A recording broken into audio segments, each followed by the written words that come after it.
Buenas noches y bienvenidos a Meditando en el Monte. Hoy es lunes 28 de agosto, iniciamos una nueva semana de la mano del Señor y es la última semana del mes de agosto que terminaremos el jueves 31, que a propósito es el último jueves de agosto y tendremos nuestra reunión de parejas en la iglesia. Entonces damos gracias a Dios por esta semana. Vamos a orar, a poner todos nuestros compromisos, todas nuestras reuniones, todos nuestros encuentros, todas nuestras actividades, todo lo que hagamos esta semana en las manos de Dios. Que Dios nos acompañe en esta semana, cuide y guarde de nosotros como solamente Él siempre está pendiente en cuidado de hacerlo. Yo le voy a invitar a orar y que después hagamos la meditación de esta noche. Señor, te damos muchas gracias por el día de hoy, lunes, por una nueva semana que iniciemos una semana de tu mano, que caminemos contigo, que tú cuides de nosotros, que tú guardes de nosotros y que todas las actividades que tenemos para realizar esta semana estés tú en medio de ellas y vayas con nosotros a todos los lugares a donde nos dirijamos, que tu presencia esté con nosotros. Esta nueva semana la ponemos en tus manos, pidiendo y anhelando tus bendiciones y confiando en ti.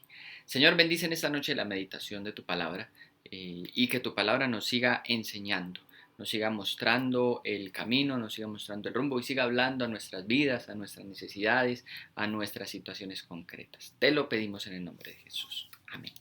Bueno, la meditación de esta noche vamos a hacerla en Hechos, en el capítulo 17. Hechos del capítulo 17 es conocido. Pablo está en su segundo viaje misionero con Silas, se les une Timoteo.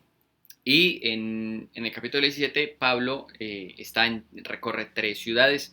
Va primero a Tesalónica, después va a Berea y después va a Atenas. Probablemente allí uno de los más conocidos, Atenas, Pablo en el Areópago, predicando del Dios no conocido. Pero vamos a leer en Hechos en el capítulo 17 los versículos del 13 al 15 y vamos a meditar en algo que sucedió en Atenas, pero lo vamos a leer en la ciudad de Berea también. Dice entonces Hechos capítulo 17, versículo 13 al 15. Cuando los judíos de Tesalónica, están en Berea, pero dice, cuando los judíos de Tesalónica se enteraron de que también en Berea estaba Pablo predicando la palabra de Dios, fueron allá para agitar y alborotar a las multitudes. Enseguida, los hermanos enviaron a Pablo hasta la costa, pero Silas y Timoteo se quedaron en Berea. Los que acompañaban a Pablo lo llevaron hasta Atenas. Luego regresaron con instrucciones de que Silas y Timoteo se reunieran con él tan pronto como les fuera posible. La situación, todo lo que está pasando aquí ocurre de la siguiente manera. Pablo llega a Tesalónica con Silas y allí, pues como era la costumbre de Pablo, va a la sinagoga y empieza a predicar acerca de que Jesús era el Mesías. Algunos de los judíos creyeron en él, pero otros que no creyeron en él, pues empezaron a alborotar al pueblo. Allí tuvieron un problema del cual Jasón, que era el que prestaba su casa para que se reunieran con Pablo, pues salió un poquito mal librado. Seguramente Dios le habrá recompensado a Jasón, pero tienen que sacar a Pablo rápidamente de Tesalónica y eso lo hace llegar hasta Berea. Cuando Pablo llega a Berea, empieza también en la sinagoga a predicar la palabra de Dios. Y hay una anotación allí, hay un comentario allí de Lucas que a mí me fascina porque dice que los de Berea eran más nobles que los de Tesalónica, porque cada vez que Pablo les predicaba las escrituras, los de Berea iban al Antiguo Testamento, a sus escrituras, a sus Biblias, a verificar que lo que Pablo les estuviera enseñando fuera cierto. Y se exalta eso como algo, como un acto muy noble de parte de los bereanos, ir y corroborar en las escrituras. Pero la parte que leímos a partir del versículo 13 nos dice que esos judíos de Tesalónica, que habían hecho primeramente salir a Pablo de Tesalónica y llegar hasta Berea, pues llegaron hasta Berea cuando supieron que Pablo estaba allí, que también estaba predicando en las sinagogas. Obviamente Pablo no estaba predicando a gentiles, Pablo estaba predicando a judíos y a temerosos de Dios, a personas que ya tenían un conocimiento acerca de las escrituras del Antiguo Testamento. Por eso en Berea dice que Pablo les predicaba, ellos iban a las escrituras, ellos ya tenían un conocimiento de Dios y Pablo les estaba predicando acerca de que Jesús era el Mesías.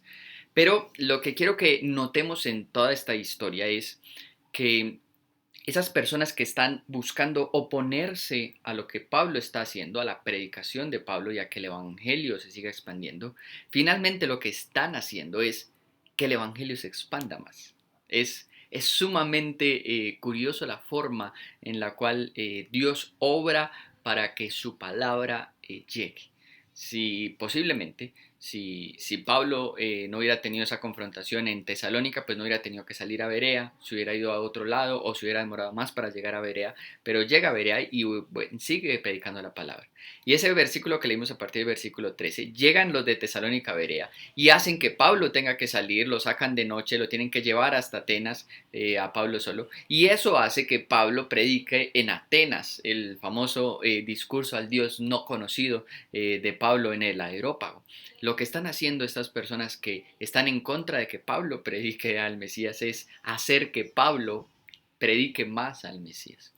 Hay una cosa con las dificultades o con las adversidades, con lo que nosotros consideramos problema. Evidentemente esto era un problema para Pablo, que la gente lo persiguiera, que tuviera que salir de una ciudad escondido, que tuviera que salir de una ciudad de noche, que tuviera que salir de una ciudad escoltado.